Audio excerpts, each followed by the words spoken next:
Bismillahirrahmanirrahim. Assalamualaikum warahmatullahi wabarakatuh and very good afternoon. Professor Dr. Muhammad Hashim Kamali, founding CEO of IAIS Malaysia.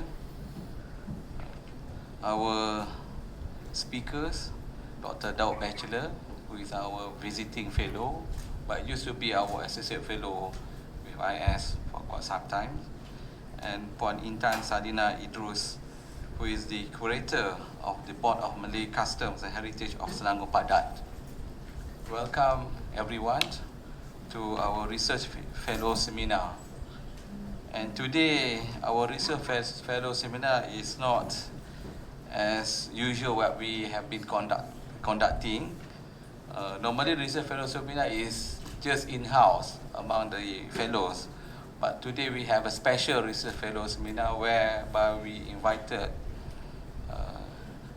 speakers from outside, especially those who have been involved with this research from PADAT. PADAT in Malay apa benda ni? Perbadanan Adat Melayu dan Warisan Negeri Selangor. Okay. Yeah. Perbadanan Adat Melayu dan Warisan Negeri Selangor, PADAT. And I heard that there's the Ketua Kampung from this part of the world is also present. So terima kasih banyak Tuan. And we have quite a few also residents from Jenderam Hilir, Sungai Langat, who are here.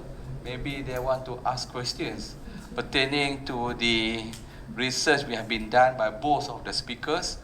So I think this is the platform. You can ask questions.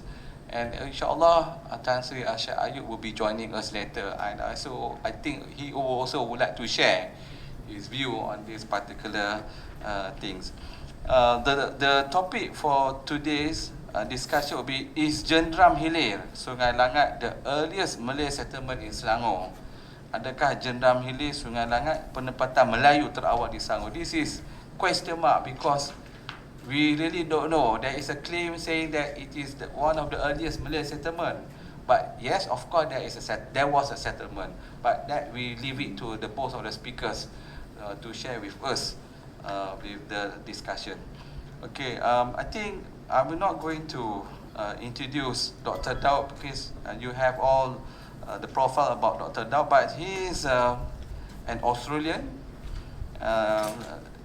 Now, I think based in Brisbane, and he has been coming, visiting Malaysia many times after he completed his term here in IAIS. And Puan Intan Sadina, who is the curator of PADAT, he received his bachelor degree from University Gajah Mada, Yogyakarta, Indonesia, and also master's degree from University of Malaya, and she has written significantly on these areas. Jumpaan Gendang Dongson, Tapak Sungai Sedu. This is all in Selangor. Pendidikan Theoretical Textile Teleport as well as other publication. So, can we start with Dr. Daud?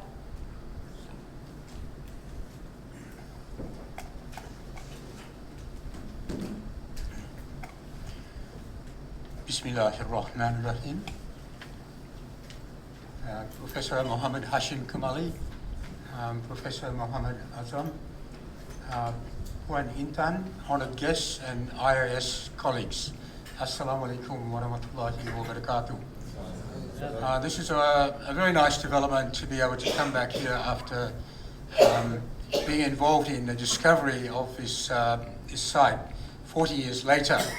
To contribute some ideas, to discussion here in Malaysia.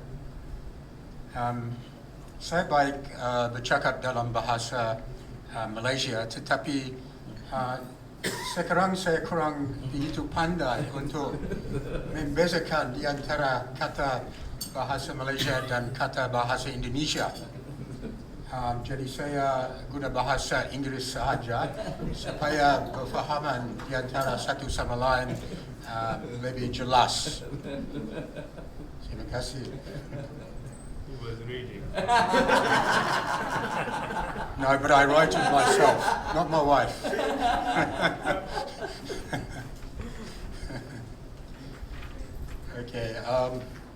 Okay, during my PhD research at University Malaya next door, starting 1975, it was Allah's tawfiq that led me to question one tin miner at Jenderam, Hilir, and Sheikh Ramli bin Ridwan. Apakah Encik berjumpa tulang-tulang manusia ataupun barang kuno di galian? And fortunately, his response was yes, ada. So that was very comforting. He invited me to his house, and I saw all these amazing objects.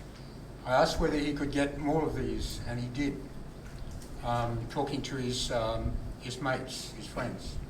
So I was able to purchase them using part of my scholarship allowance, and later donated them all to Museum Negara.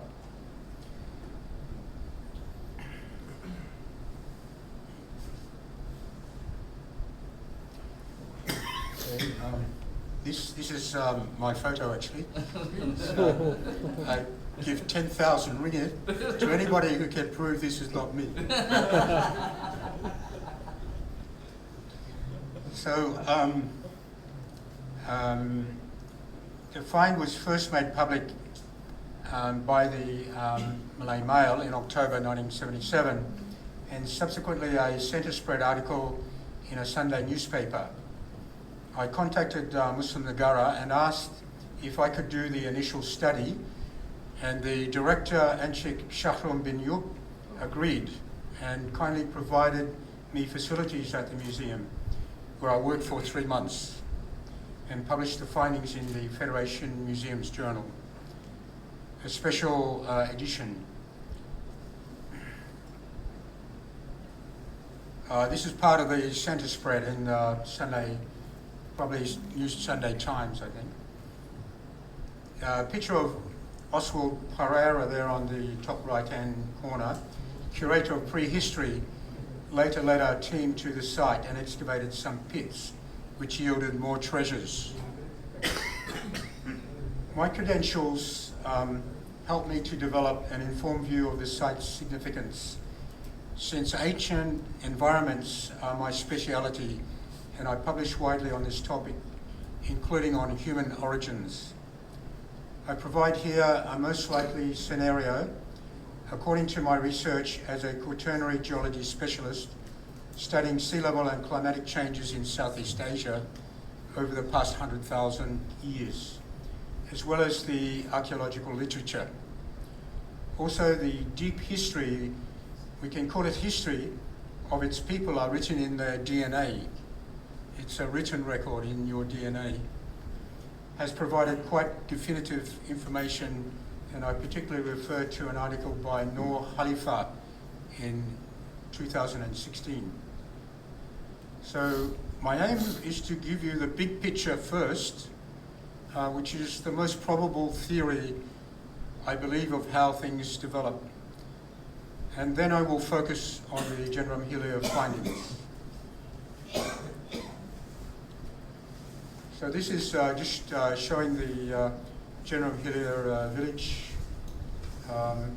and I just point out that the most of the finds came in this corner here, and you can see the Sungai River confluence with the Langat River.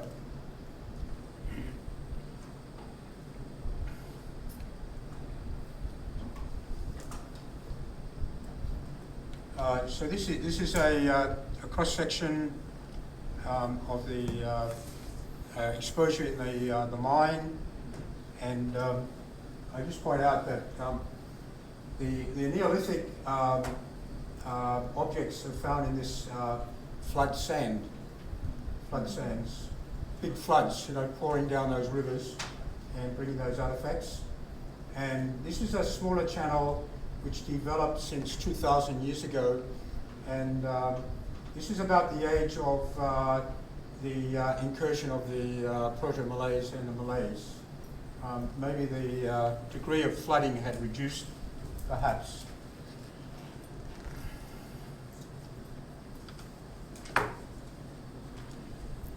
Okay, now this is a geological map of Selangor, and I'll just point out that these are all alluvial deposits here, and actually this coastal plain has been built out in the last 7,000 years.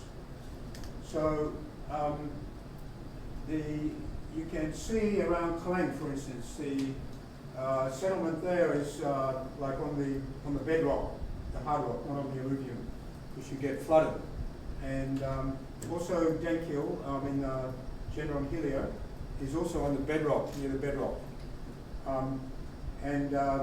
When it was settled, it was very close to the sea.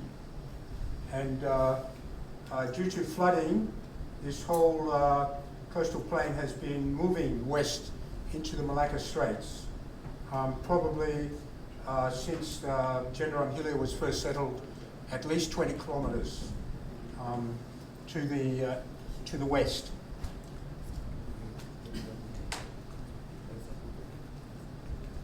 So it's quite a far inland at the moment. Okay, this is just showing the confluence area of the Sungai and the Langat river. So this was identified by the ancestors of Selangorians as an excellent location for settlement, and I would say they would have been not down here but on the higher ground to escape the flooding if they could. So the suitability of Jenderam Hilir for long-term settlement, first of all, its location close to the sea. It was within a maximum of 15 kilometres from the sea when it was first settled. So it was acting as a feeder port and a fishing base, feeding objects to bigger entreports elsewhere. Obviously the people had a permanent water supply, and the catchment area of the Langat River, I believe it's larger than the Klang River, so it's actually a more important catchment. But the tin was found first in Klang catchment, and that's why Klang developed further. It's also obviously a control point for people moving up into the headwaters, and it provides access to the interior to obtain forest products from the Orang Asli. And upstream there are hornfels deposits which can be made into stone adzes, as well as tin deposits which can be worked.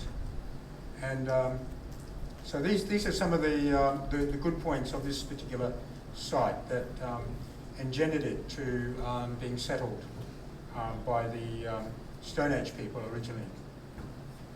So now the present inland location, it was probably only about 10 kilometres inland from the sea at that time.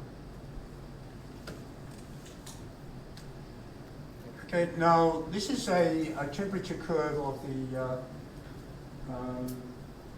Quaternary period from the present day is here in the Holocene, going back 800,000 years.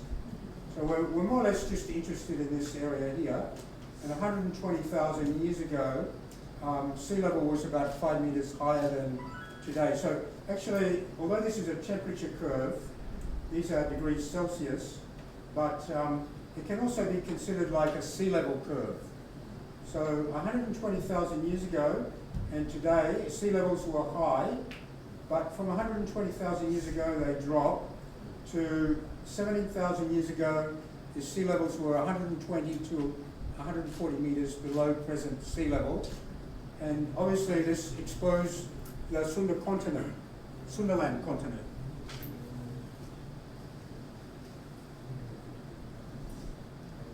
So 17,000 years ago, you would have been living here in a continent called Sundaland. It's like Atlantis. It's been Tenggelam. So this is a shallow area that in low sea level periods became land. All of these areas here. This is from my paper published in 1979. Okay.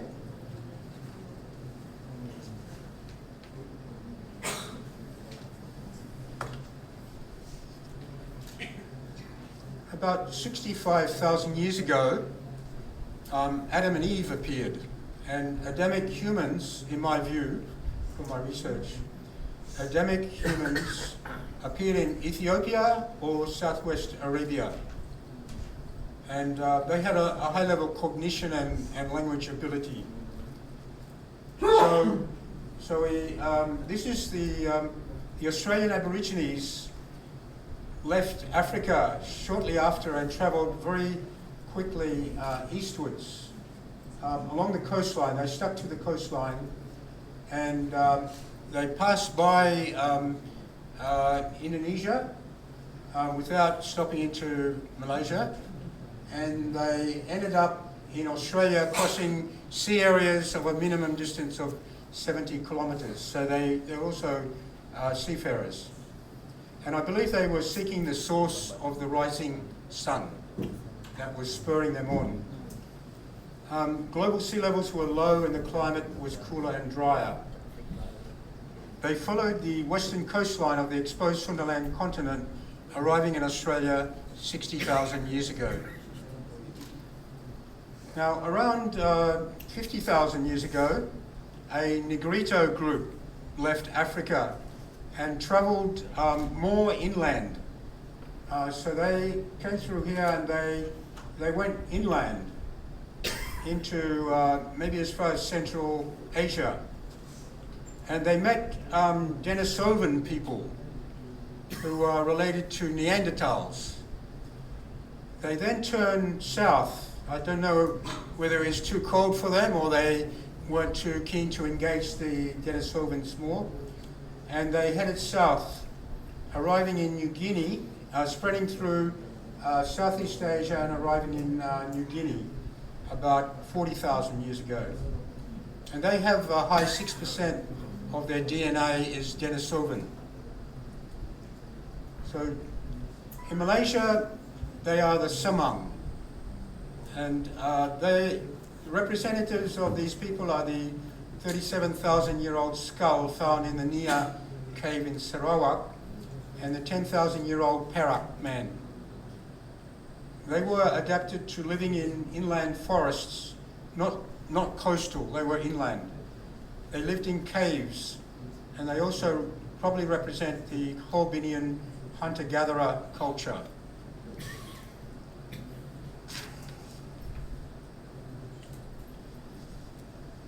Meanwhile, the ancestors of the Malays and Polynesians also headed from Arabia to the east.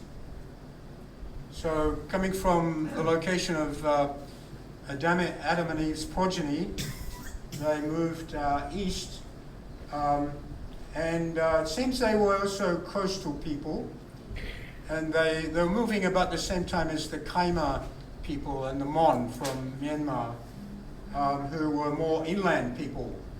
And so the ancestors of the Malays and Polynesians, they settled in these areas along the coast and also up the Mekong River, which runs for 4,200 kilometers from the mouth to the Ulu areas in Yunnan in South China. So this is the area of your ancestors along the coast here and up the Mekong River. The first regional empire, Funan, was arguably a Cham or a Cham Kaima project. The Cham are also related to the Malays and Polynesians. The Cham are remnants, I believe, of the original ancestors who came from Arabia. This Funan Empire, the first in Southeast Asia, was either a Cham or a Cham Kaima project together.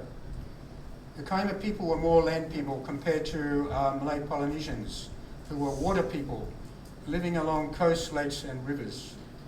The Malay Polynesians are called Austronesian speakers, so I'll be referring to the Malays and the Polynesians as Austronesians, whereas the Kaima Mon languages are called Austro-Asiatic. I'll use the word Malays in a broad sense, including Javanese, Bataks, Dayaks, and so on and so forth. Vietnamese and Chinese have Mongoloid characteristics, and they came later and were adapted to colder climates, so they went further north. And remember that from 30,000 to 14,000 years ago, there was an ice age. So they were in the proximity of these cold areas to the north. And so it shows that the Chinese and Vietnamese are innovative in able to leave the tropical areas and put on skins and live in the north. Rice agriculture was invented by the Chinese perhaps 10,000 years ago.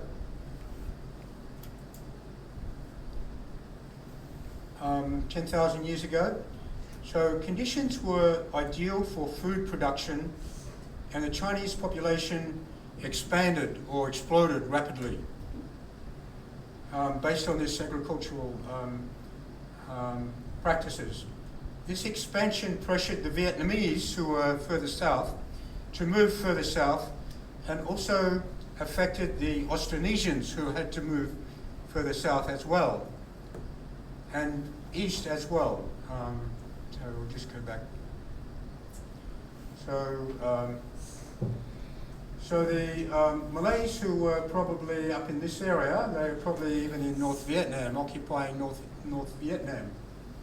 And along the coast here, they were pressured by the Vietnamese. Vietnam means South Vietnamese.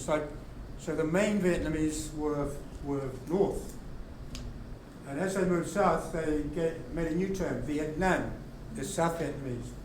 So it's probably also occupied by the Austronesians, because they must have been around here as well, because 6,000 years ago, under pressure from the Chinese population expansion, they moved to Taiwan. So it must have been in that region, and obviously they were good seafarers. Not only river people, like up the Mekong, but they were seafarers because they're used to traveling back and forth from Taiwan. Neolithic Sweden farmers, slash and burn probably, speaking Mon Kaima languages, began migrating into peninsular. Okay, I'll just go back, I'll just go on and just show you this slide, which is showing the temperatures, like global temperatures from 8,000 years ago, or 8,000 BC to 2000 AD. And this is high temperatures.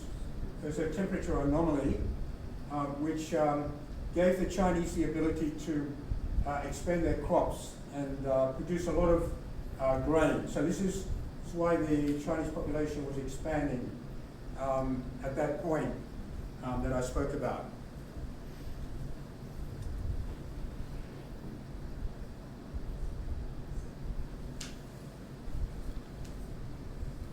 So Neolithic farmers speaking Mon Kaima languages, so from Cambodia, and the Thais weren't there, remember? There was only the Kaimas and the Mon people from Myanmar. The Thais weren't there, north of us. They were Kaima speaking, so they came down. around 4,500 years ago with stone tools and pottery wares. These are identified with the Austroasiatic speaking Sungai orang asli population. Now the Proto-Malays were also driven south into peninsular Malaysia. So the Malays were around here, but they were also some pressure, and so they came down probably from the Mekong and they moved further south, Proto-Malays. So they're coming from a short distance south. So they arrived earlier than the so-called Jutro-Malays, which are the main Malays who came later. So the Proto-Malays came from the Indochina region on a shorter route in the so-called Jutro-Malays and arrived, so they arrived 3,000 years ago, but the Jutro-Malays arrived later, maybe 500 years later, in Peninsular Malaysia about 2,500 years ago, by sea from Taiwan.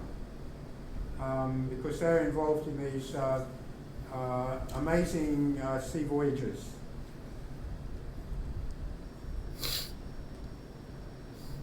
So there are two groups who left Taiwan and traveled south through the Philippines. One group, the Polynesians, they turned east and settled the coastline of New Guinea and the South Pacific. The other group, the Malays, they turned west and engaged closely with major civilizations of Hindu Buddhism and later Islam and Christianity, whereas the Polynesians were off on their own, engaging with the Melanesians in New Guinea. So I propose that this engagement of the Austronesians, the ancestors of the Malays, had a great advantage, which developed civilization capabilities and an international outlook of the Malays. And I call this the heroic age of courageous, adventurous Malay seafarers who settled as far as Madagascar by 300 BC. There's evidence of arrivals of the ancestors of the Malays 300 BC, so which ties in with the departure of the Austronesians 3,000 years ago.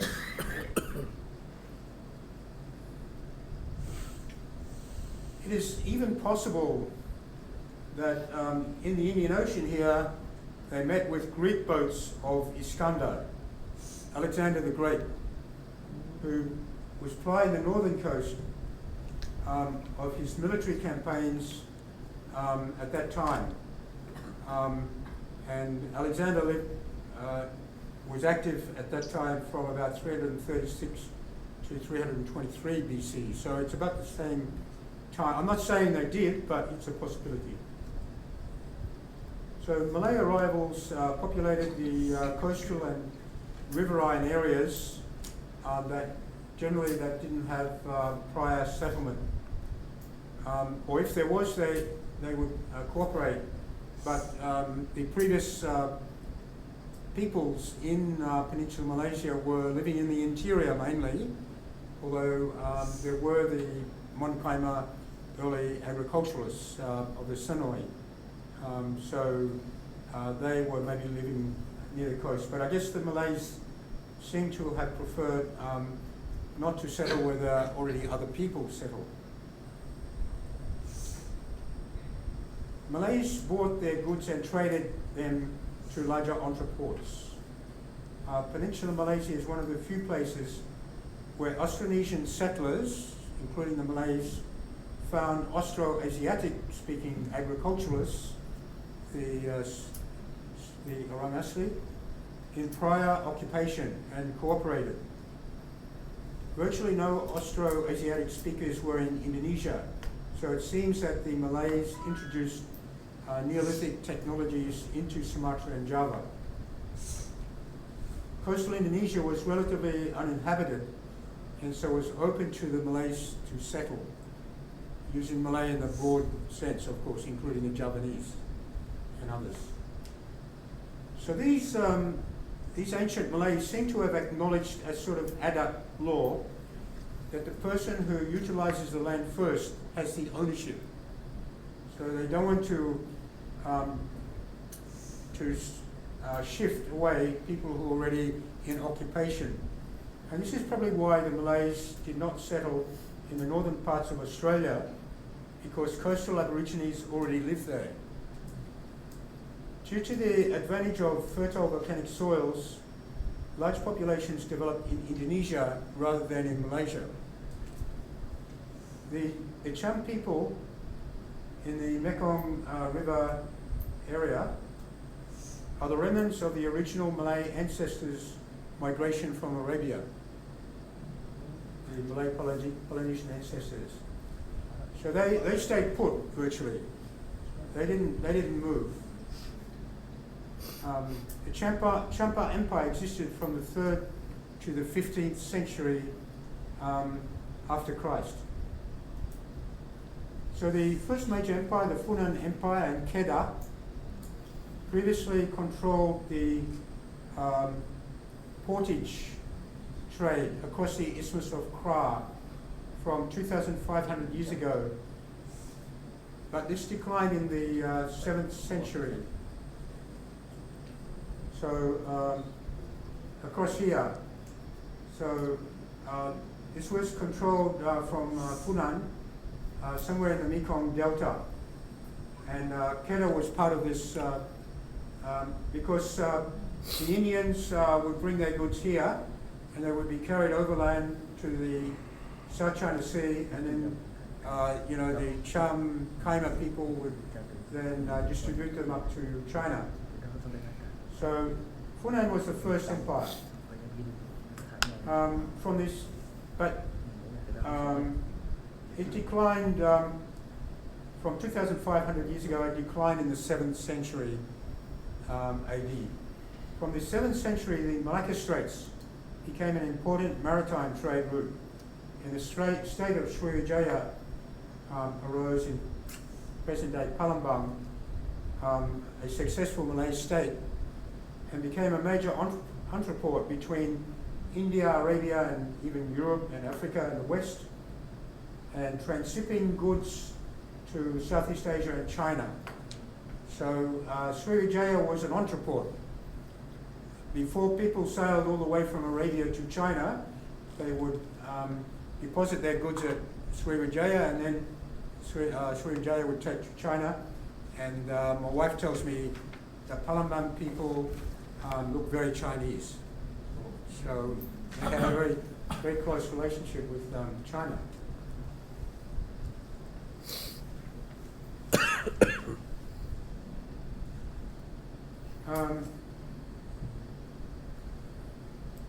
In Peninsular Malaysia, the Malays settled initially in Kedah, Kelantan, and Pahang, which were located on trading routes through the Malacca Straits on the way to China. The peninsular west coast was less inhabited. This only changed when the Malacca Sultanate was established on the eastern side of the Malacca Straits, which boosted the role of local Hilir settlements, such as at Jenderam, Hilir. The presence of Chinese export wares then appeared at Jenderam Hilir, indicating the growing importance of the east coast of the Malacca Strait for international trade. Lung Chuan Celadon and Kendi, for instance, indicating international trade. By this time, due to the Langat River sedimentation, the coastline moved away from Jenderam Hilir, and Kampung Sungai Lang, 24 kilometres downstream, became the new port, close to the sea. It's even called Lang, or Lang, I should say. So It was a new port, not Jenderam Hilir. Not surprising, Vietnamese Dong Son drums, bronze drums, were found at Kampong Sungai Lang, aged about 2,200 years before present, but not at Jenderam Hilir. No iron or blue and white wares have been found at Jenderam Hilir, but Puan Intan can update us on that, whether it's changed or not. Now, tin was mined in Malacca during the time of the second Sultan, Megat Iskandar, meaning Alexander, Shah, from 1414 to 1424. So I believe the Jenderam Hilir tin ingots date to this period. And then Indonesians arrived in the past 600 years from Palembang and other places to settle in the more sparsely settled areas of Malacca, Perak, Selangor, Negri, Sembilan, and Johor. So for me, and Puan Intan might have a different viewpoint, the evidence at Jenderam Hilir for Malay settlement is firstly the many canoe oars found, which I believe are indicative of Malays who are sea and river traders and fishermen. So secondly, because we radiocarbon dated the boat oars, one was 2,500 years old and the other one was 2,000 years old. So they fall in with the period of Proto-Malay and Malay arrivals, when other evidence suggests that they arrived in Peninsular Malaysia. Then with Brother Razi, just yesterday we discovered that the local Orang Asli people are Temuan, so they are Proto-Malay, and they may have had a continuous residence in that area from the time of their ancestors living there in Jenderam Hilir. And fourthly, it was obviously the ideal location for the Malay settlement in a riverside location close to the sea. So, I just refer to this table and just show you some of the artifacts from here. This is like tentative, and like ethnologists, linguists would, probably criticize this, but it's a basis for discussion, so I think it's useful to have it in this sort of form. So like everybody says it's a late Neolithic site. It began in the late Neolithic, but there are a few slight evidences for being early Neolithic.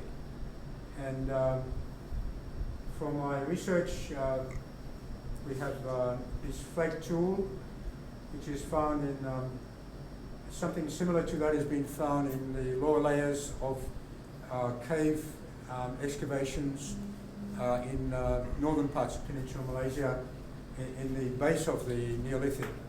And they may have Horbinian layers beneath it. This is a crude tool here, but it could be just made by someone who was in the late Neolithic but wasn't very good at making tools. Or it could be actually an older tool, I'm not sure. So, okay, so we go to the Neolithic, which most people say is late Neolithic. And so the evidence we have is actually we'll talk about it, but the tripod pots like this, sitting on tripods, have also been found, and some residual charcoal, which was food, was found and dated to 3,700 years before present. So that's the oldest confirmed date, although Puan Leong published a date of 4,290. I'm not sure how she got that date. Okay, so this is the Senoi people mixed with Semang, who are the early farmers And we have cord-marked pottery bowls, and we have things like a Timberland knife. Okay, this is the radiocarbon dating that was done. So that's the oldest date there. Or the tripod leg, the charred food remains adhering to the pottery is published. And so then we have, these are some of the adzes, quadrangular adzes, which are polished. And we have polishing stones also, so these were being made locally. Then we have, it looks a fairly gruesome object, this one, and it hasn't been found before, so we call it the Dental neck axe. This is called a Timberland knife, because they were originally found in Pahang, and this is a shouldered adze, also found in Pahang and Baling. But to me, that suggests that these people already know something about metalwork to have such a sharp edge like that. So it could be what is called a Chalcolithic period where metals were starting to come in. This could have been a knife for cutting rice stalks, for instance. So it shows that the Jenderam Hilir people were in touch with their colleagues in Pahang, probably.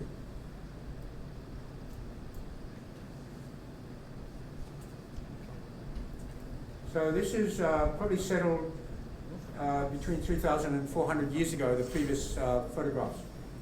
Now we're coming to this figure here, which is showing the boat oars here on the left. And so we have, for me, that's sort of a nice carved, wooden carved handle. And this was the older ore that was carbon dated to 2,500 years ago, which is when we believe that the ancestors, the Malay ancestors, came to Kampung Jenderam Hilir, in my view. Because it's sort of finely carved, and I think they might have a use of some metals maybe to do this, bronze maybe. And particularly this, it's slotted very carefully. This one is younger, it's 2,000 years old. So it's almost certainly done with metal tools, I would say. So this is my view that this is these are Malay objects. It's my view. And we have the Temuan people who may be involved. Then we look at the next figure, which is containing a Longchuan celadon, which is from the northern Sung dynasty, from about the 12th century.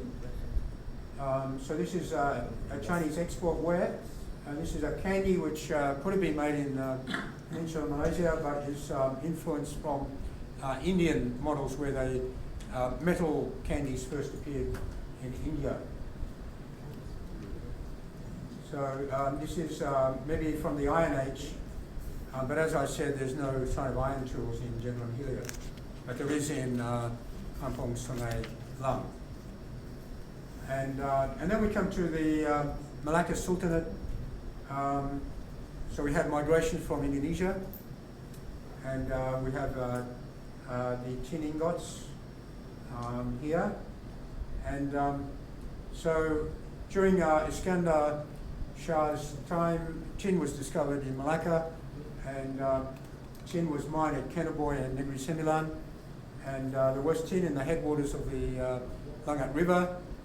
So it's possible that they could have even been made locally in this area, but we don't have definitive evidence.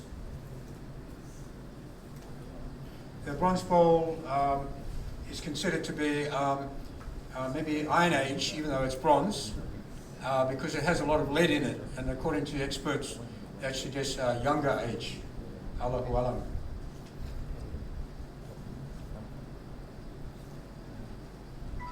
Okay, so we're coming to the end. So the actual ancient settlement at Jenderam, Hilir remains to be discovered.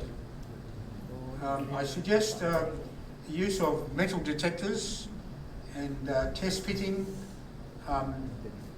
sites determined from maybe a reassessment using aerial and satellite photography to identify the probable settlement sites of the early inhabitants in that vicinity. So I would conclude that the Austronesians and specifically the Malays were a highly mobile sea and river faring trading people. The best people to benefit from the sea level changes and the Tenggelam of Sunderland, like a lost Atlantis, but people who can use boats and move around in the sea and rivers, that wouldn't have worried them. So that was your strength. So they would have also been tolerant, they are a tolerant people and open to new ideas and innovations, which is normally the case with trading communities. They're open to the world. And in conclusion, I believe that the Malays can respect the magnificent exploits of their ancestors and others in settling this part of Southeast Asia. It is really something to tell your children about with the stories of this inspiring history. I'd like to thank Brother Razi and Brother Kama for assisting me with some of the slides. Jazakallah khairan. Okay, thank you very much, Dr. Daud.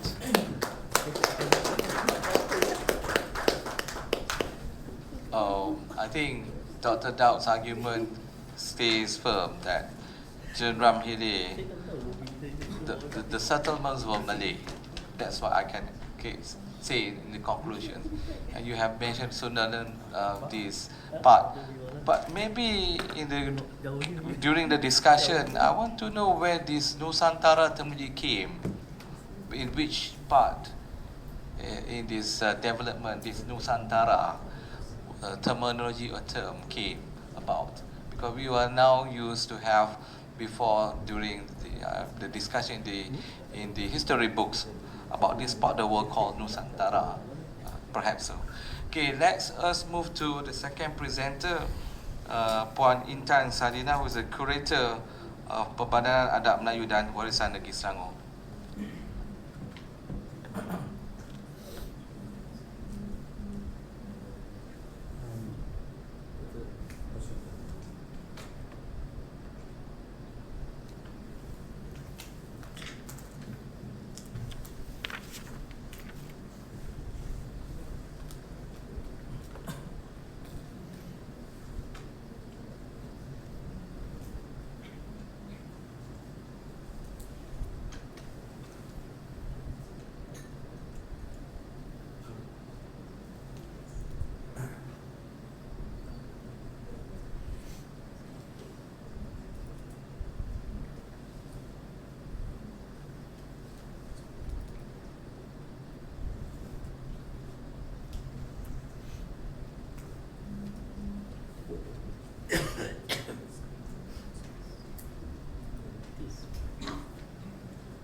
Assalamualaikum dan selamat petang.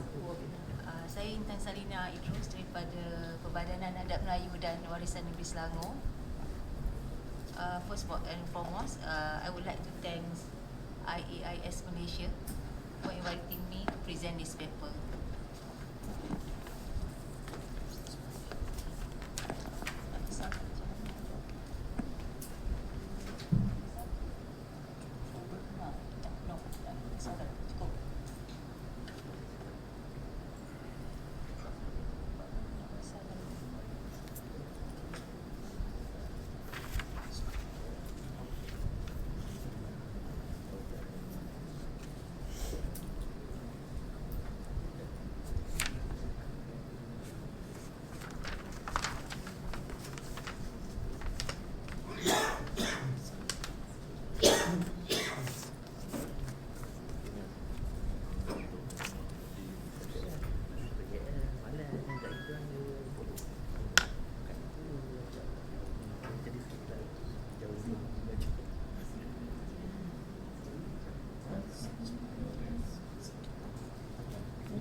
Okay, Jenderam Hilir is the open Neolithic site, which is rarely found in Malaysia.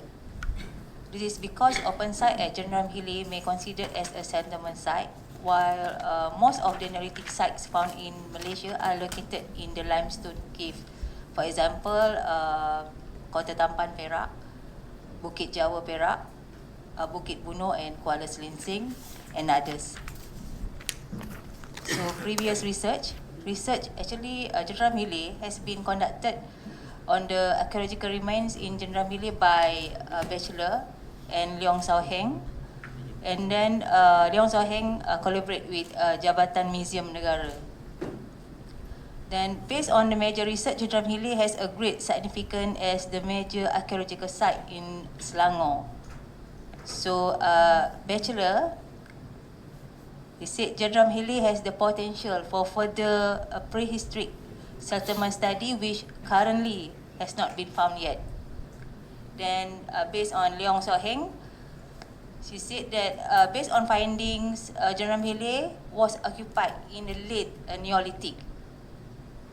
The Neolithic placement has been given absolute date which is roughly 1950s to 1830. So actually we are lucky, we still have this document, only this document left by a Bachelor, then actually this we use for. So thanks to Dr. Daud Bachelor. Okay, like what has Dr. Daud have present, the same, all the cultural finding from Jenderam Hilir. Okay, like this is a tripod, and then the vessel container, they have cord mark.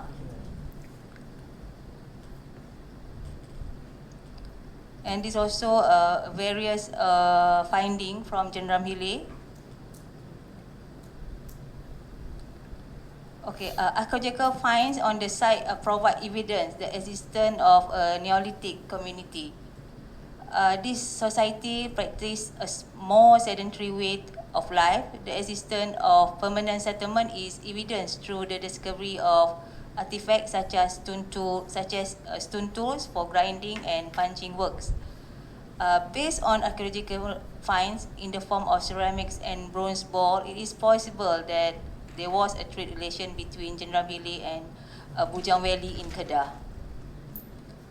So this is one that we have sent to frame, and we get the result that the type of wood called Pelawan or Tristania wood, that means it's non-local wood. It's not from Jenderam Hilir. So that means during the early period of Jenderam Hilir, there was a trade relationship within the outside of Peninsula. Only we don't know, is it Pelawan is the types or from Pelawan, Philippines? I think I check back this one because we send this 2004 to frame. And this picture shown the wooden boat pedals that display now, the artifact display in Museum Sultan Alam Shah.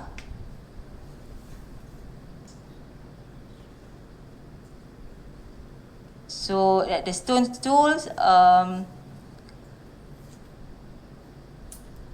shown that this is the evidence that they have community Neolithic over there, at the Jenderam Hilir site.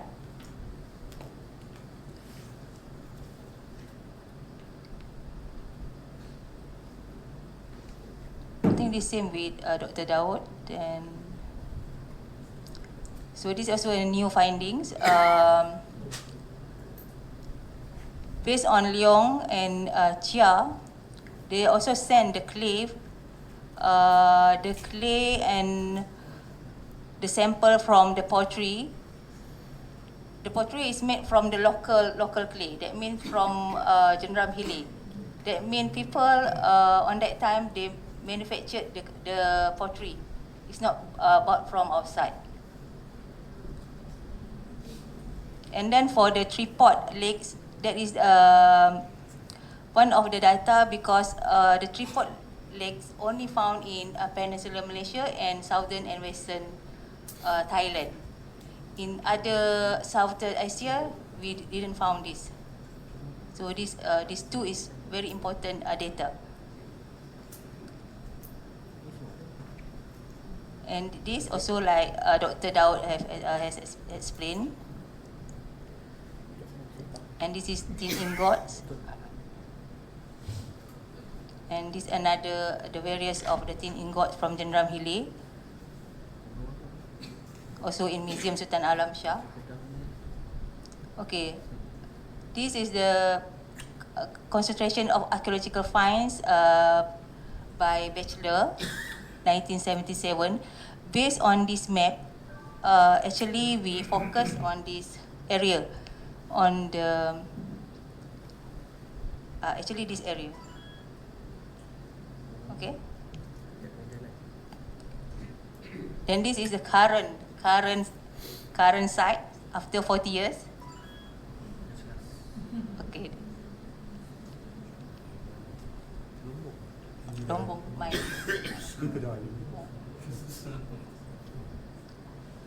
Actually, only this part that can be excavated if we want to do further excavation or further research. Only 30% from the area.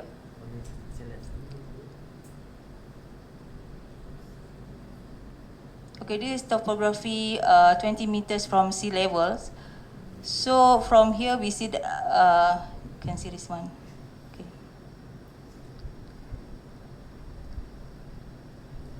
Sorry.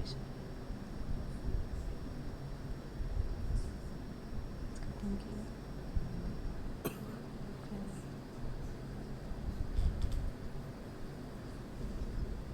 Okay, based on the mapping, we remapping that the mines that discovery artifacts nowadays has been a water catchment Putrajaya.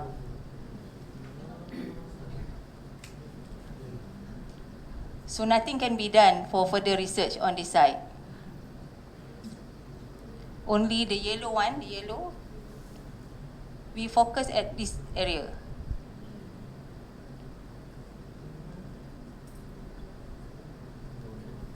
But unlucky, this area also rapid development over here. So cannot be done also. So maybe Dr. Daud can advise us which part that we can do for further research.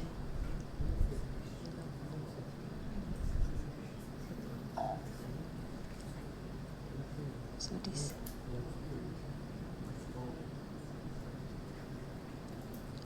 Now the current we can see like this.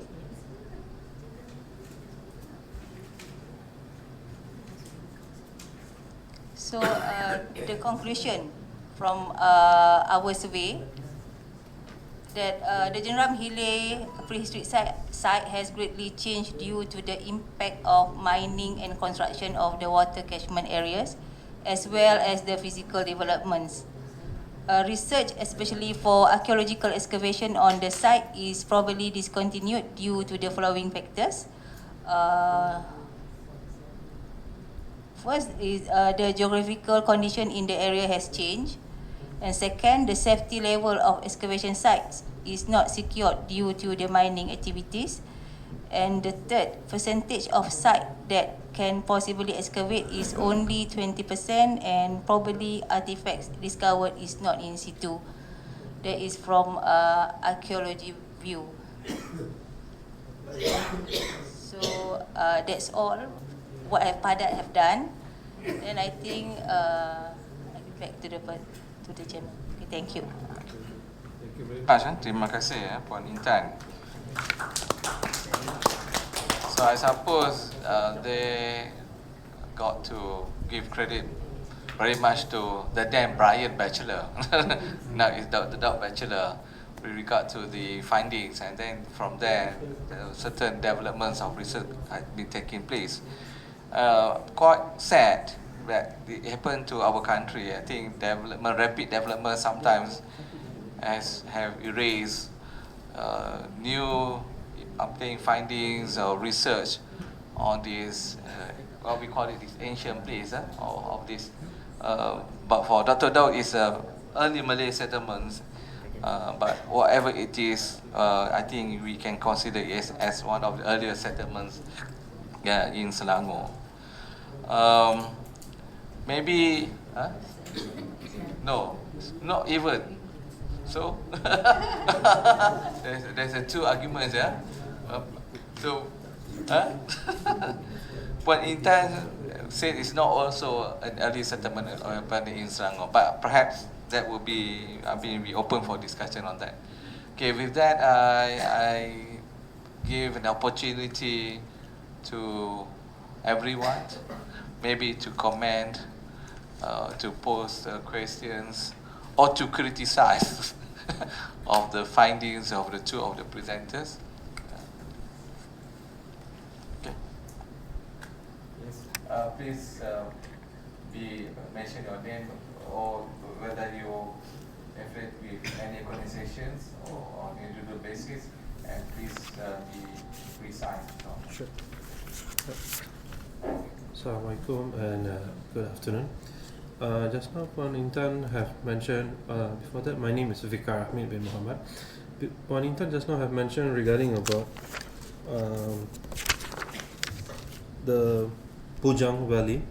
The Bujang Valley, actually, when I was in the school, we studied that thing, and there is a proof or evidence shows that there was a settlement before of that, because we have an artifact wrote in the Arabic languages. But for this Jenderam Hilir, what will be the solid evidence which we can prescribe that there was an early settlement in that particular area? And if there is evidence, and we want to know where is currently that evidence has been kept. And the other thing is that I want to find out that why is that place is not being like gazetted to be a place that where people can can do a research and did a study, and also their homeworks to find out more in detail about the early settlement of the Malay people, especially on that Jenderam Hilir. Because I was living not far from there for last 10 years at that area, because I used to familiar in that area. I used to go and see there was a rapid development on that area. That's all. Thank you. You would like to respond? Both Puan Intan and Dr. Daud? Okay. Can you press it?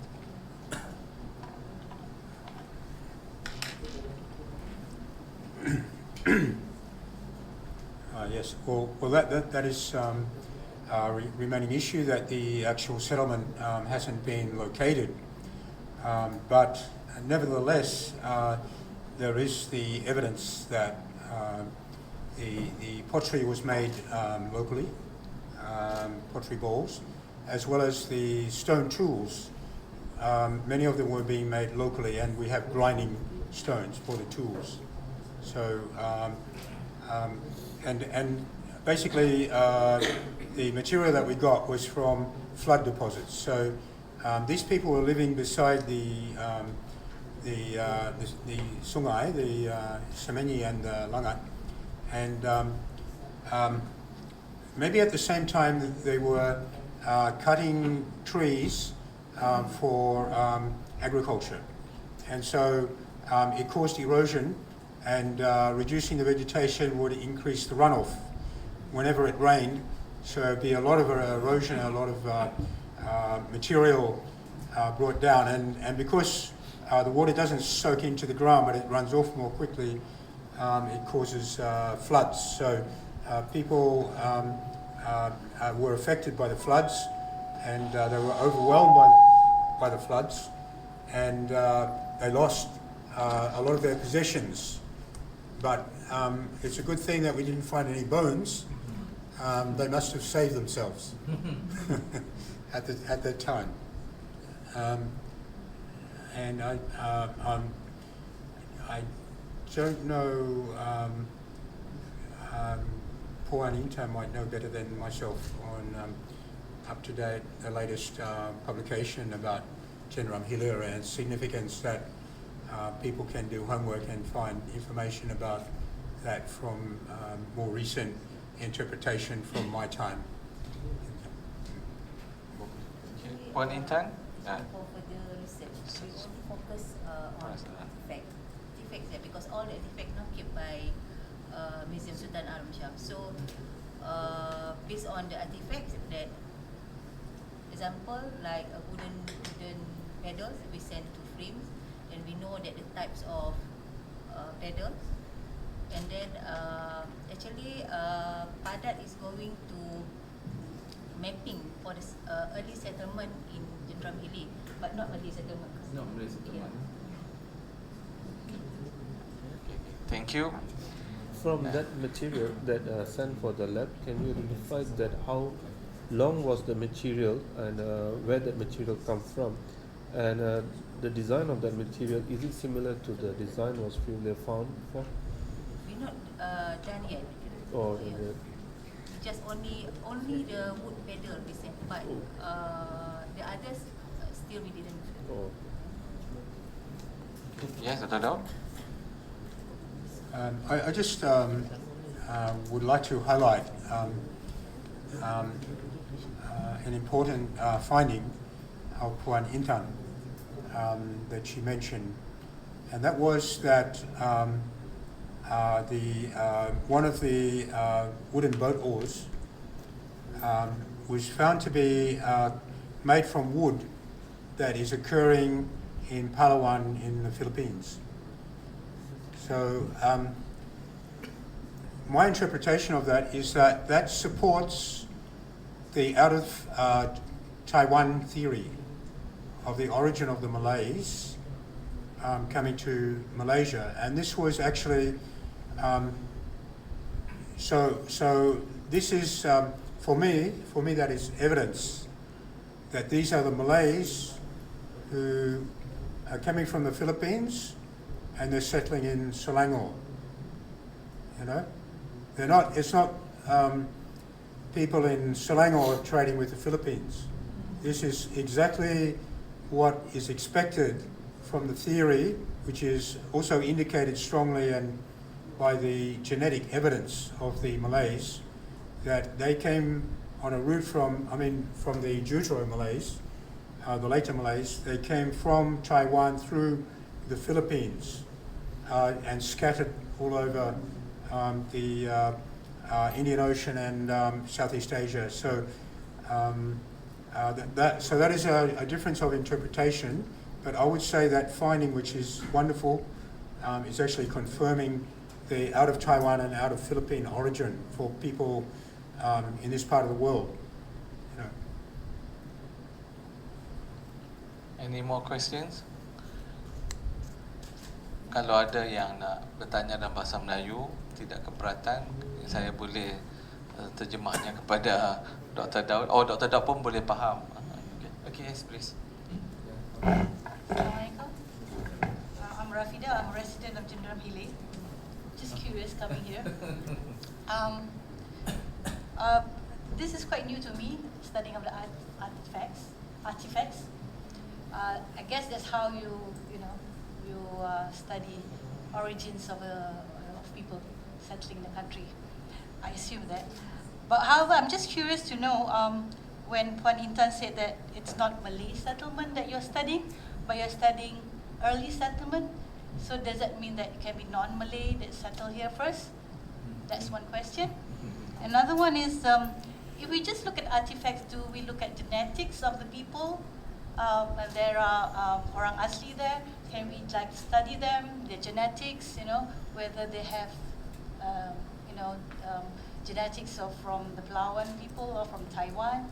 Can they go as far as that to study genetics? That's my curious from a layman's point of view, whether, to study whether the Malays are first to come to Selangor in Jenderam Hilir. Thank you. Yes, Dr. Daud, Puan Intan, you first. Dr. Daud, okay. Bismillah. Well, it's been known a long time that non-Malays came to Malaysia in the beginning, and like the Melanesians, they passed through this part of the world. Maybe when Sunderland was in existence, and they scattered throughout, the high ground of, they can be found in the high ground of Sunderland because the low ground is underwater, under the sea. So we find them in Borneo and in the Perak Man and also in Nia Cave. So these are Melanesians. We don't, and the Semang are the people, these are the same people believed by most archaeologists and anthropologists as the same people, and they live in Peninsular Malaysia. So they were the first evidence of Adamic man coming to Peninsular Malaysia. And then we have, like as I said, the Thais weren't there in the beginning. To the north of us, they were Khmer Mon people in the interior, in the land areas of the sort of savanna areas of Cambodia. And the Malays were around the coastal areas. I mean, the Cham and all that. So these are the Khmer Mon people, speakers who Austroasiatic speakers who then came down, and they brought agriculture with them. The first agriculture. They probably influenced. They probably gained their technology from their proximity to the Chinese and the Vietnamese. So that was technology of rice farming was spread to the south from China, and they brought that with them. So these were here before the Malays. But having said that, talking about Austronesian as the Austronesians comprising the Cham, the Malays, the Polynesians, these are the ancestors, who are living in the coastal areas of Indochina. And they actually sort of neighbours to the Khmer people from Cambodia and the Mon. So their languages are not too far apart, and that first centre of civilization, Funan, it's arguable, was it the Khmer or was it the Cham? Was it the Austronesians who settled that or was it the Cham? I think there's a symbiosis of them together, because they do have, they are neighbours, the Khmer inland and the Austronesians were around the coast, so they are neighbours. But the land people came down first rather than the Austronesians or the Malays. So then the Proto-Malays came, and I believe because they were probably Cham people, they're closer. And they were accomplished in river voyages and a little bit of coastal voyages. So they actually beat the Deutero-Malays who were in Taiwan. They came first because they're closer also. I mean, these are my ideas, So they're probably more Cham people, the Proto-Malays, and then so they were the first Malay settlers, I believe. And I would like to make a comment that it seems to me that because the Cham people and the Austronesians were in proximity to the Khmer and proximity to the Chinese and the Vietnamese, that they they also acquired this Neolithic technology as well.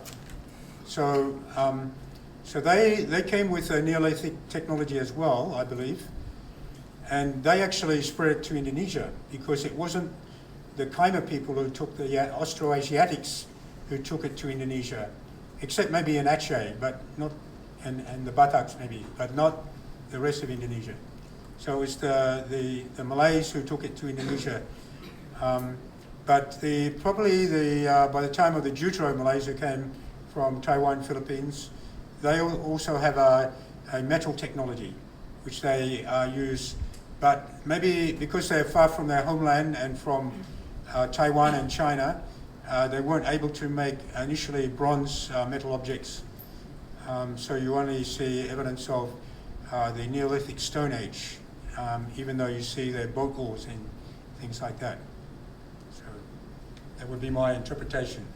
Thank you, Dr. Intan. Do you have any? Puan, pada pandangan kami, saya based on artifact. Kita based on artifact, and kita tahu Jenderam Hilir dia adalah multi-component site, which is from early Neolithic, late Neolithic, bawa ke zaman Hindu-Buddha, and then bawa ke maybe zaman Kesultanan based on kulit tampang tu lah. So for us from PADAT nak kata Jenderam Hilir as a Malay settlement tu kita tak boleh lagi, because istilah Malay tu pun kita tak tahu Malay yang mana. So kita still pada Neolithic, it's not a Neolithic community, but the early settlement but not Malay.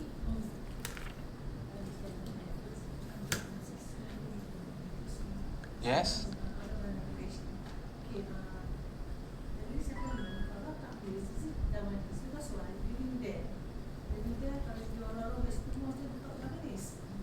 So our question is, when you said the earliest Malay settlements I know, but then people down there, most of them, they're not Javanese, Jawa. So where did Jawa come from? We believe that maybe some are traders, but when you mention this, the earliest Malay settlement, I think because to them, either Javanese, Malay, maybe when you could be Malay Archipelago, they consider it as Malay. But actually, if you do any of them on the area, they're not. Javanese very influenced instead of Malays. So that's my question is, who are the first settlement? Malays or Javanese? No, you can do research now also.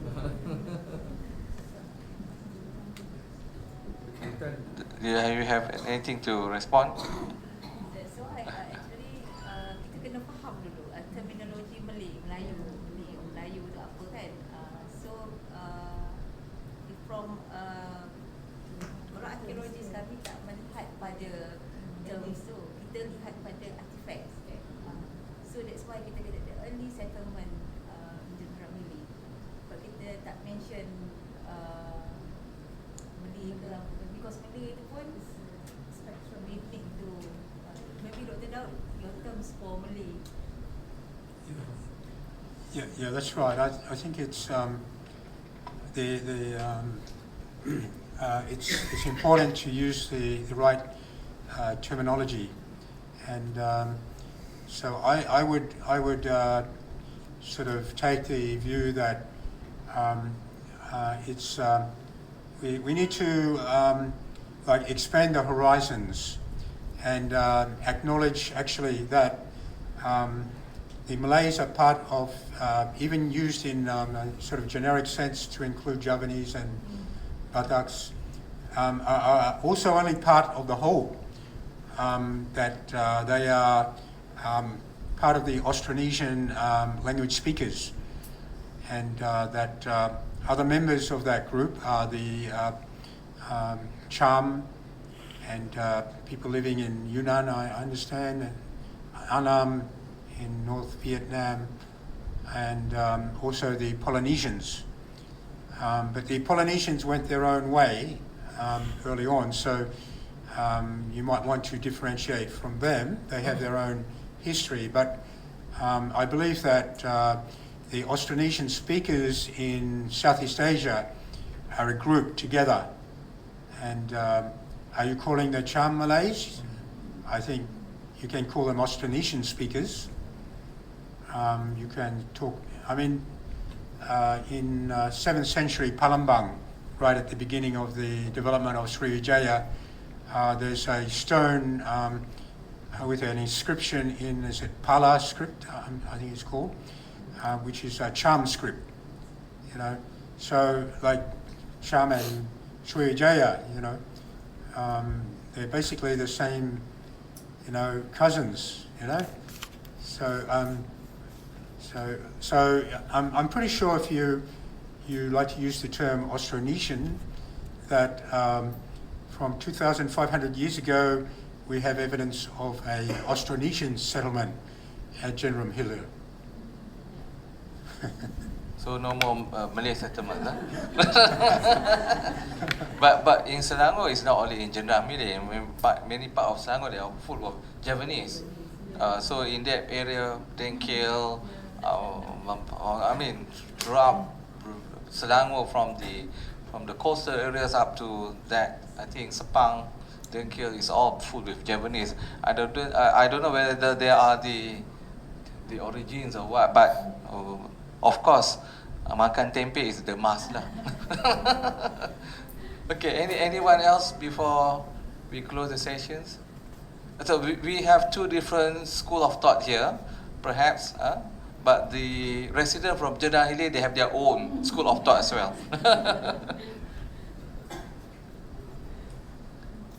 Ada ketua kampung nak berbicara apa-apa? Ketua kampung?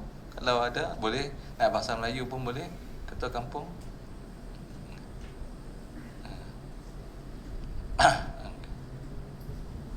Tuan Haji, kan? Okay.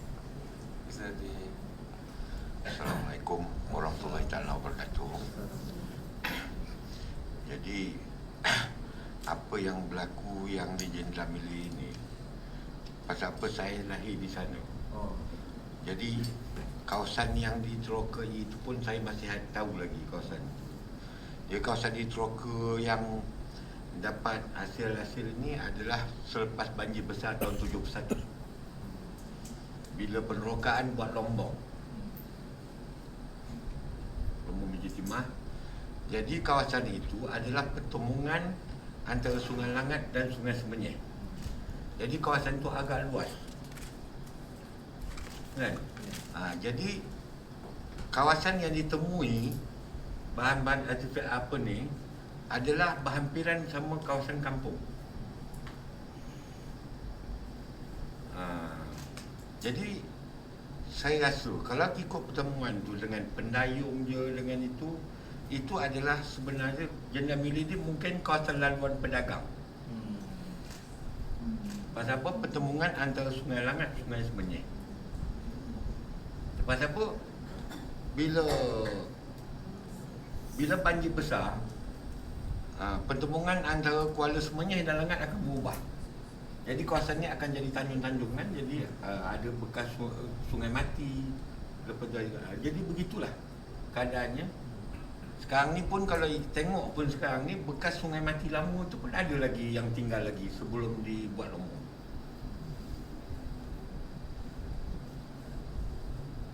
Jadi itulah kesimpulannya, mungkin itu adalah kawasan laluan pedagang dulu. Tuan Haji sendiri Jawa ke apa? Yeah. Tuan Haji sendiri Jawa ke Melayu? Tuan Haji. Saya kalau ikut istilahnya, kalau kampung Jenderam Hilir dibuka pada 1911.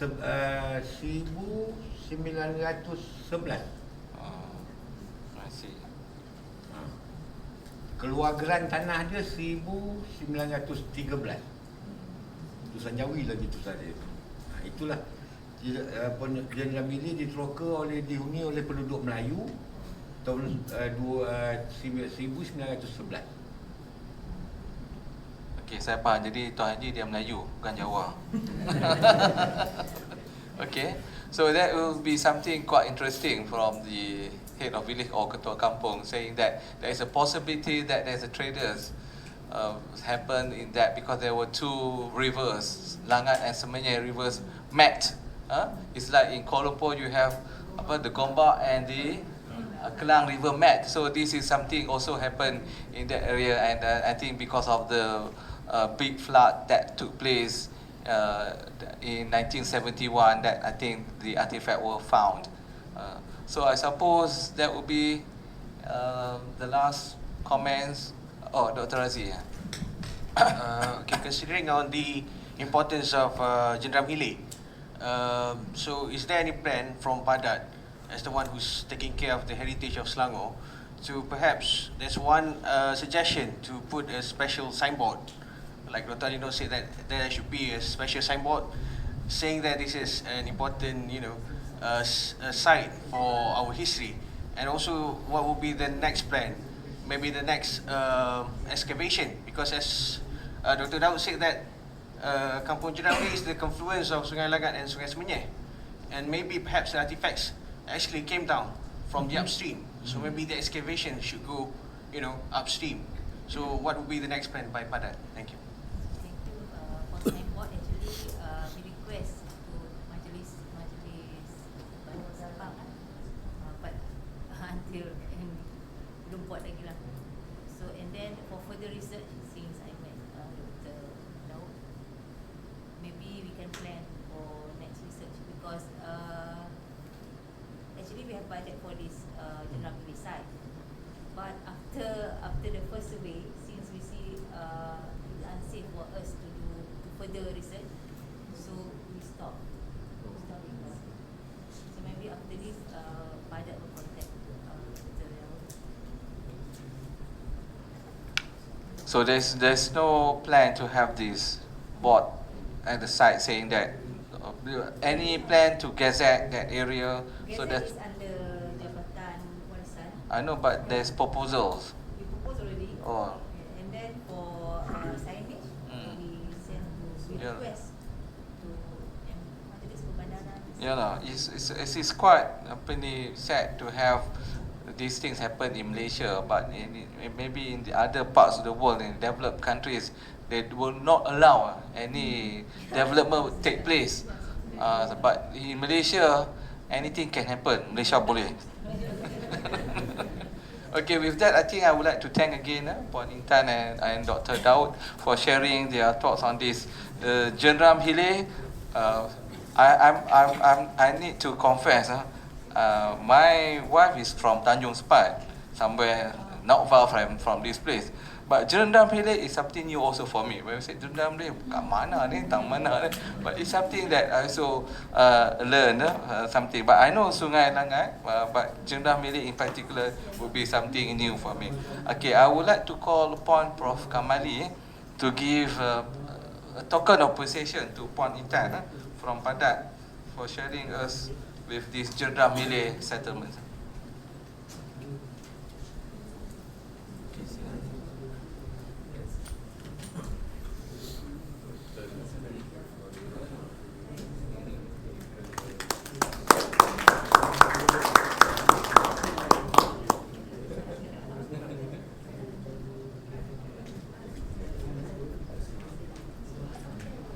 Okay, thank you very much, tuan-tuan dan puan-puan, ladies and gentlemen, for your time.